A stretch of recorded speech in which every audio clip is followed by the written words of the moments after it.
Hey Merfolk fans, I'm Joe. Thanks very much for joining me today.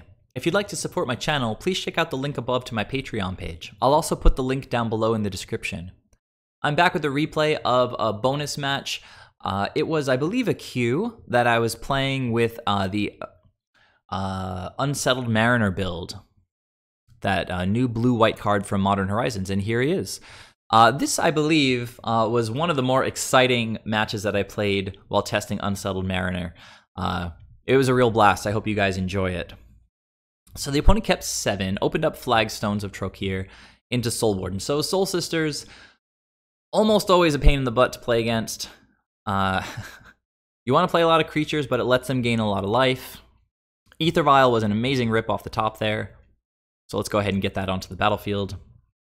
Opponent has a second land drop, second Soul Warden, and a Serra Ascendant, so a pretty powerful opening on their side. They get in for 1. If they gain just a little bit more life, that Serra Ascendant is going to become extremely scary. I should note that Trickster is an amazing answer to Serra Ascendant because it can be flashed in, take away all of Serra Ascendant's abilities, and then it's just a 1/1 without flying and pretty easy to eat. Aether Vial goes up to 1. Drew another Aether Vial. Not as good as the first Aether Vial. And in this spot, I think I'll just pass with Trickster. If the opponent wants to get frisky with Serra Ascendant, I'm going to just try to eat it. This is a little gross. Spectral Procession. It's going to gain them 6 life. So, yeah. Got like bluffed something. One goes up to 29. Chooses not to get in, presumably based on the Aether Vial on 1. They don't want to trade any of their Soul Wardens for like a dumb Curse Catcher or something like that. So I'm going to keep the Trickster in hand. The Ascendant is definitely the biggest threat right now. Unsettled Mariner, pretty interesting, but we got to use our mana really efficiently. Let's get that Regery out on the board. Note that the opponent has gone above 30 life. Serra Ascendant is now a 6/6 flying lifelink creature.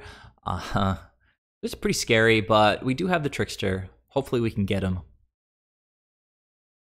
So, opponent gets in with all the flyers. Pretty strong looking, but I have a Merfolk Trickster. Opponent gains 2 more life. I'm going to target that Serra Ascendant. Before blocks, the opponent is going to path the Mera Regery. They're on 1 card, which makes me think they probably don't have another Path to Exile. Looks like they don't. I get to line up blocks against Serra Ascendant. And yeah, taking 3 damage from Spirits is not that bad, all things considered. Opponent's at 33, though, more than double my life total. We're going to keep this Aether Vial on 2. Lord is pretty good. We've got a Spreading Seas in hand for the combo. Let's go ahead and get that Spreading Seas out there now. And a third Unsettled Mariner. So all these creatures I'm playing out are gaining the opponent plenty of life. Get in with Trickster. We don't have Island Walk just yet. I could have flashed in my Lord to chip in for 1 more point of damage. But in this spot, I guess I'll go ahead and get the extra Mariner on the battlefield. Make it harder for the opponent to target our creatures. Although they are getting plenty of lands on the battlefield to pay for all of these triggers. And, you know, Soul Sisters doesn't run a lot of things that target our creatures anyway. Pretty much just 4 Path to Exiles, I would think, in the main deck. Although, let's see, Settle the Wreckage does target me, so they'd get taxed for that, but they even have mana to pay. Well, no, they would need 6 for that with 2 Unsettled Mariners on the battlefield. All right, so took 3 more from the Spirits. The clock is ticking. Their life total continues to go up. Gave it some thought. Going to activate the Mutavault here. Get in with all the creatures. And I am sensing the pressure here of the opponent outpacing my damage with their life total. So Violin the Lord, crack for 12. Opponent's down to 25. We'll play the next Mariner. Opponent is going to go back up to 27. Okay, Honor of the Pure. Pretty scary. It makes these Spirits a much faster clock. Previously, it was a 5-turn clock. Now it is just a 3-turn clock.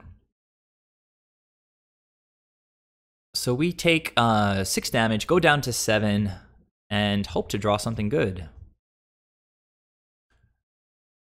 Force of Negation, not that amazing. It could potentially counter another Anthem, something like that.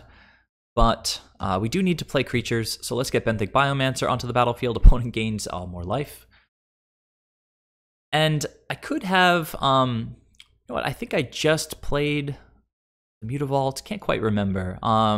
Is the Mutavault out there? Let's see if I can view the chat or the game log. Yeah, sometimes you can't in the replays. I don't think I played that Mutavault this turn, so I could potentially have attacked with the Mutavault, but I chose instead, since I don't have a blue card to pitch, to leave up mana to cast Force of Negation. So looks like the opponent is set to take 12 damage here, going down to 17.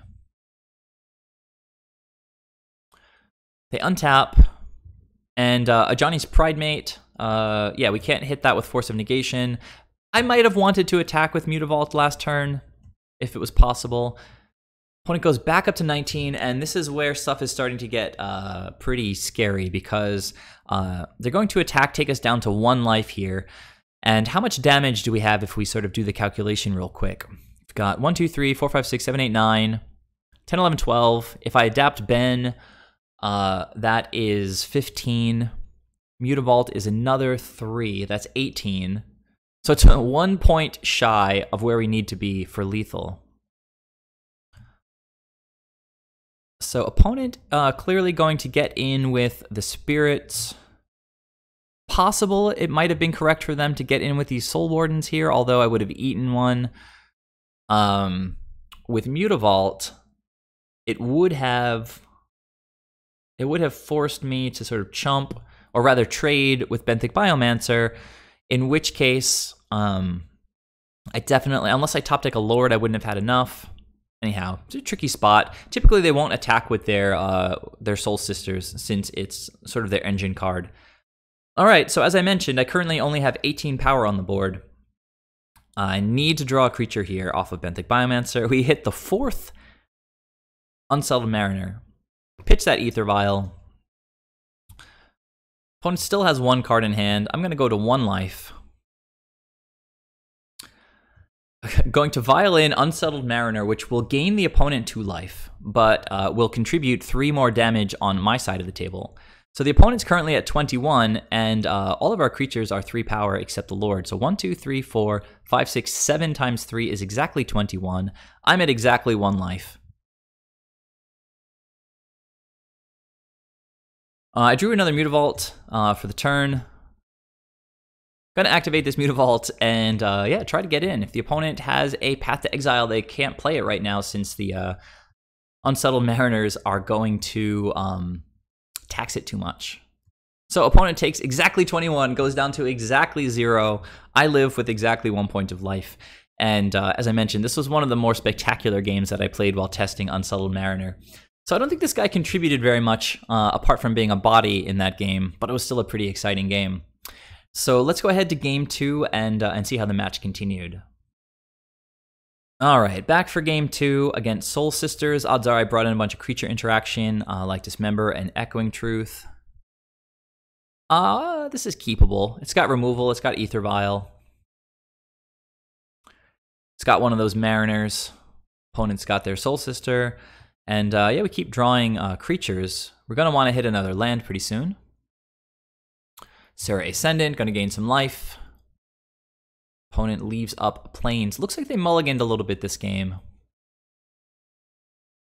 Going to take Ether Vial up to 1. Perfectly timed. Mutavault gets Silvergill Adept on the table. Opponent gains a life. We draw a Force of Negation. I'm sure I trimmed some of those if we take a quick glance at the sideboard. Yeah, I trimmed 2 of the Force of Negations. Odds are they probably brought in like a couple of Wrath of Gods or something like that.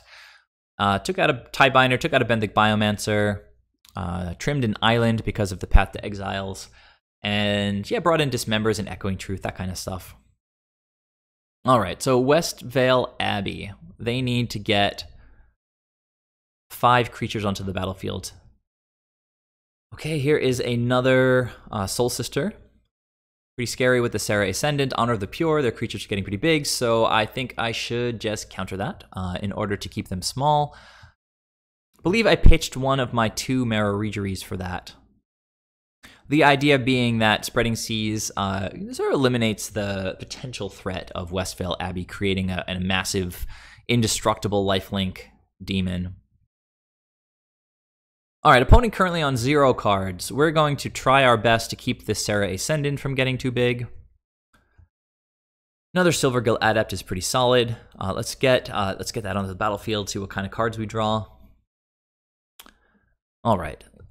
Since they are only at 25 life right now, we can afford to risk just running out the Spreading Seas instead of, for example, dismembering the Serra Ascendant right away. Typically, you're going to want to remove their threat creatures, not their engine creatures. Like, they can gain a bunch of life. We'll eventually overtake them with our big creatures. I was hoping to draw another land so I could also dismember the Ascendant, but as I mentioned, it's not the biggest threat right now. I'm going to attack with Silvergill because, you know, their creatures are all more valuable than my creatures right now, and if they want to trade, that's fine by me. Okay, opponent draws, plays a Plains. Pretty rough draw for them. And let's see. I get to leave that on 2 because I had 2 2-drops. I think I'm just going to play one of my 2 Silvergills in hand here. Opponent gains some life. Serra Ascendant creeping closer and closer. And that land was pretty well timed. I'm going to play the Dismember on the Ascendant before they have any chance of that thing getting out of hand. Go to attack with both of these guys. Again, I'm sort of fine with them trading 1 or 2. And we can follow up with the 4th Silvergill. I don't know how many times I've had exactly all 4 Silvergills on the board at the same time and nothing else, but pretty cool. Opponent's looking for a good draw here. Not quite sure what they drew. Trying to advance. The replay is sort of locking up. It's possible they ripped a land. I'll just try to skip through this turn. Yeah, it looks like the replay ended there. It's totally possible they just scooped. This replay is really only beautiful because of the first game, which was just like the narrowest of margins. I ended at 1 and hit for Exacxies with 21. So anyhow, hopefully you guys have enjoyed some of the footage from Unsettled Mariner testing. As I mentioned, I don't think the card is worth disrupting our mana base so much that it prevents us from playing Deprive, which requires a lot of sort of pure blue mana. You can't really cast Deprive off of Cavern of Souls. As you can see here, Deprive would be uncastable in this situation. I also don't want to run a bunch of fetches and shocks to facilitate Mariner either. Just, the card's not really worth mutilating our streamlined, efficient mono-blue mana base. So once again, please leave your thoughts down below in the comments section. Please subscribe to the channel. Please check out my Patreon page. And keep tuning in, because I'm going to be back with more deck techs, more sideboard guides, more gameplay, just a lot more Merfolk action for you guys. So I'll see you there. Bye.